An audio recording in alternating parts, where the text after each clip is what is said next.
Okay, Assalamualaikum warahmatullahi wabarakatuh. Okay, hari ini saya nak berkongsi sedikit pengalaman peribadi saya sendiri, macam mana dengan menyimpan emas dia memberikan manfaat kepada saya. Okay, ini pengalaman peribadi saya nak ceritakan. Okay, di waktu zaman universiti saya mendapat pinjaman mara. Okay, bila kita dapat pinjaman mara, saya secara bulanan saya mendapat allowance sara hidup daripada mara. Okey.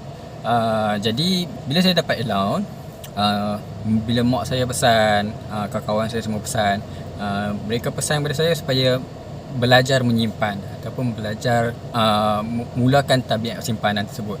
Okey, di tahun pertama saya mulakan dengan simpanan di tabung haji. Saya potong setiap bulan RM100. Saya buat terus auto debit sebab tabung haji saya link dengan Maybank. Okey, kemudian saya konsisten buat. Saya konsisten buat.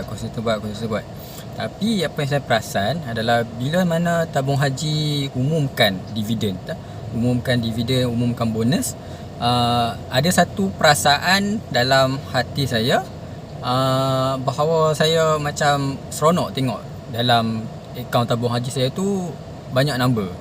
Okey, jadi bila saya seronok tengok dalam akaun tabung haji saya ni banyak number, secara tak langsung saya merasakan diri saya ni agak kaya.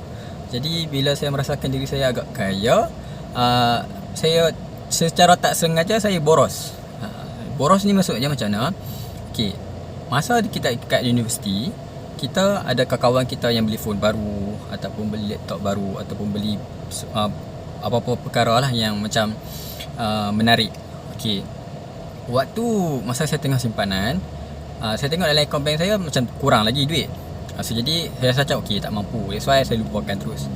Tapi bila tabung haji umumkan bonus, kemudian bila saya tengok ada duit macam ni, jadi saya terus sebabkan saya link dengan tabung haji, so saya terus korek duit daripada tabung haji untuk beli perkara tersebut.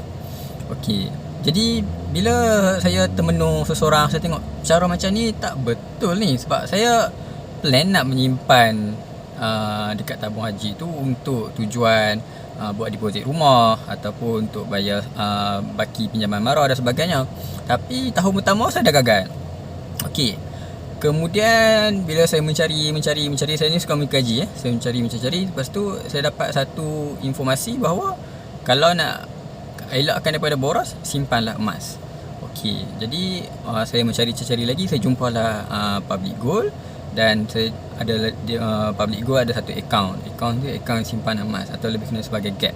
Okey, Gap pun boleh bermula dengan RM100. Bagi saya macam seronok sebab dia tak lari pada bajet saya. Okey, kemudian saya ubah daripada tabung haji auto debit tu, saya ubah kepada akaun Gap. Saya beli 100. Okey, bila saya nyimpan emas, apa yang saya perhatikan bahawa saya sentiasa gembira. Ni maksud dia, okey, bila mana harga emas tengah naik, saya gembira sebab macam okey, maksudnya nilai simpanan emas saya makin bertambah. Nilai simpanan saya macam makin bertambah sebab bila kita kalikan gram dengan harga semasa, macam wow, tak sangka simpanan aku berkembang macam ni. Kemudian bila harga turun pun saya lagi seronok sebab saya dapat beli dengan harga yang lebih murah. Okey, tapi manfaat yang sebenar yang saya dapat daripada emas ni adalah emas dia dapat menghilangkan rasa berduit. Okey, kat mana macam mana emas dia boleh hilangkan rasa berduit? Okey, emas ni dapat hilangkan rasa berduit sebabnya, okey, contoh pengalaman saya peribadi saya sendiri. Bila saya start simpan emas daripada akaun Gap, kemudian saya keluarkan emas fizikal, saya pegang sebarang, saya rasa seronok simpan emas. Okey, walaupun saya masih simpan emas, tapi nafsu untuk membeli ini masih ada.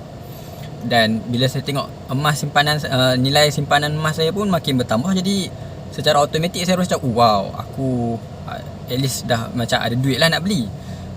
Tapi bila kita menyimpan emas, dia ada satu tempoh bertenang sebelum kita membeli. Kenapa saya cakap ada tempoh bertenang? Okey, bila mana kita ada emas fizikal, untuk kita tunaikan balik, kita ada dua cara. Sama ada kita jual semula ke tempat yang kita beli, ataupun kita boleh pergi pajak di Arahnu.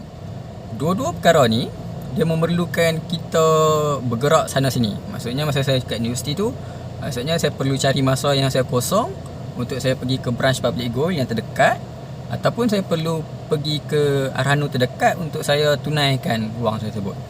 Jadi bila ada tempoh bertenang ni, dia membuatkan saya terfikir semula, adakah benda yang saya nak beli tu benar-benar keperluan atau hanya kehendak semata-mata.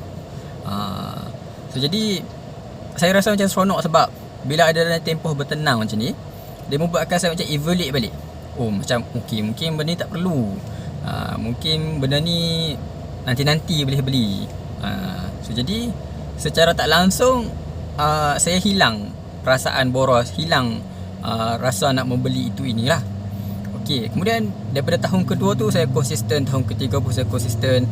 Tahun ketiga lagi seronok sebab saya masa tu saya pergi intern dekat Kuala Lumpur.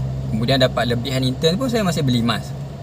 Kemudian final year pun masih menyimpan emas. Dan manfaat yang paling terbesar saya boleh dapat ialah saya pun tak sangka 3 tahun simpanan emas ni dia dapat memang menakjubkan lah. Tambah lagi dengan harga emas pula waktu tu tengah naik. Antara perkara yang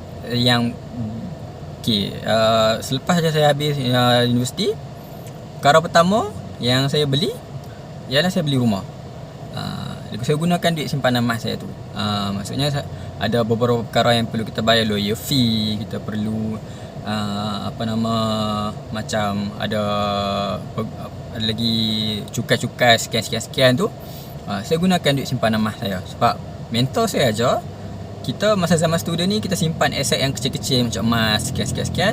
Bila kita dah cukup, kita convert kepada aset yang lebih berharga macam hartanah dan sebagainya.